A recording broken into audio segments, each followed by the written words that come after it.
Once upon a time in the bustling city of Solara, there lived a young man named Aaron. Aaron was like most people in Solara. He talked a lot. He loved sharing stories, discussing ideas, and giving his opinions on just about everything. Conversations filled his day, and he believed that speaking was the ultimate way to connect. But Aaron had a problem. The more he spoke, the less he felt heard. His words often floated into the void, unnoticed, unacknowledged. At work, his ideas were overshadowed by louder voices. At home, his family nodded absent-mindedly, their attention elsewhere. His heart sank when he realized he was becoming invisible, not because he lacked thoughts, but because his words were losing their weight. One day, while walking through Solara's crowded market, Aaron overheard a curious conversation. An old man in a quiet corner was speaking to a small group of listeners. His voice was calm, deliberate, and measured. Every word seemed to land with purpose. The people around him hung on his every syllable, as though his voice carried an undeniable truth. Intrigued, Aaron stayed to listen. The old man spoke about the art of silence and the power it held. He told a story about a wise king who ruled his kingdom not with commands, but with thoughtful pauses. The king's silence often revealed truths that words couldn't. As the crowd dispersed, Aaron approached the man. "Why do people listen to you so intently?" he asked. The old man smiled. "Because I speak less, and when I do, I choose my words wisely." Aaron frowned. "But how can speaking less make people pay more attention?" The old man chuckled. "Words are like water, my friend. If you flood a field, it drowns the crops. But if you water it sparingly, the roots grow deep." That night, Aaron couldn't sleep. The old man's words replayed in his mind. Could it be that his constant talking was drowning the connections he craved? The next morning, Aaron decided to experiment. He would speak less, just for one day. At work, during a team meeting, he resisted the urge to chime in on every topic. Instead, he listened carefully. When he finally spoke, his voice was steady and thoughtful. To his surprise, his colleagues nodded, their eyes focused on him. His manager even asked him to elaborate. It felt different. For the first time, his words carried weight. At home, he practiced the same restraint. When his sister vented about her bad day, Aaron didn't interrupt or offer solutions. He just listened. By the end of her rant, she sighed with relief. "Thanks for really hearing me, Aaron," she said. "It means a lot." Over the next few weeks, Aaron embraced his experiment. Speaking less didn't mean staying silent. It meant being intentional. He noticed things he hadn't before. The way his friend's voice cracked when they talked about their struggles, the subtle shifts in his manager's tone during meetings, the joy in his mother's eyes when he asked about her day without rushing to share his own. He realized that when he spoke sparingly, his words became more impactful. People leaned in, curious to hear his perspective. His relationships grew deeper, and his presence felt more meaningful. But not everything was easy.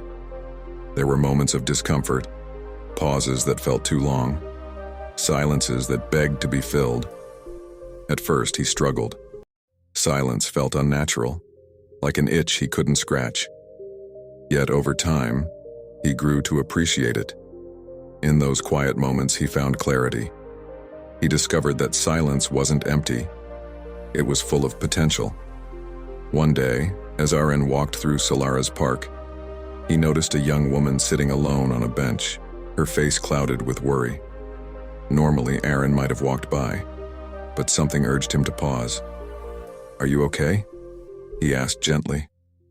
She looked up, startled, then nodded, but Aaron could sense she wasn't fine.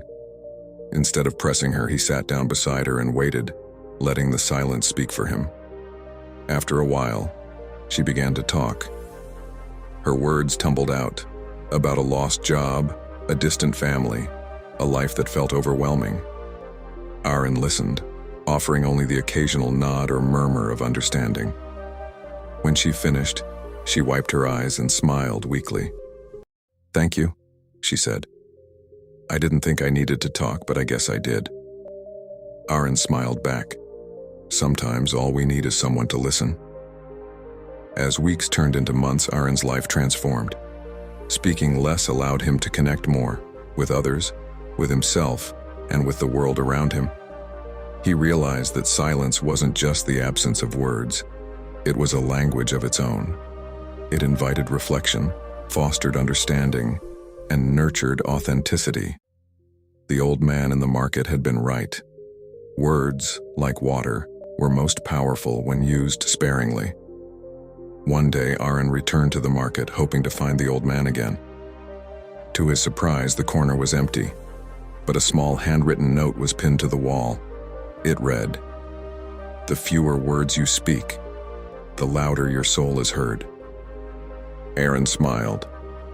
The old man's lesson had taken root, and now it was up to him to pass it on.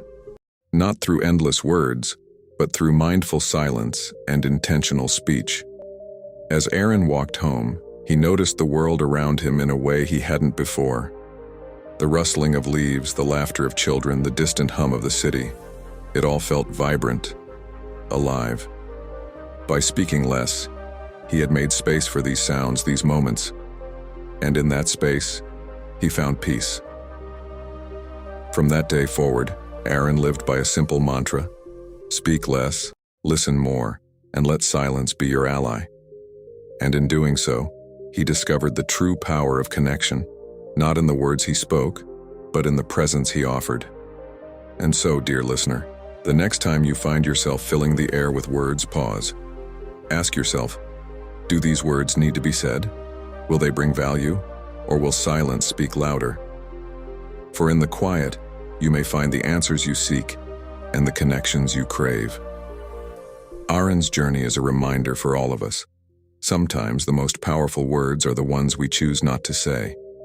And now, as you reflect on this story, I have a small request for you. If you found Aaron's journey inspiring, if it made you pause and think, then let's keep the conversation going. Like this story, share it with someone who might need it, and don't forget to subscribe to stay connected with more tales that touch the heart and spark the mind. Together, we can create a world that listens more and speaks with intention.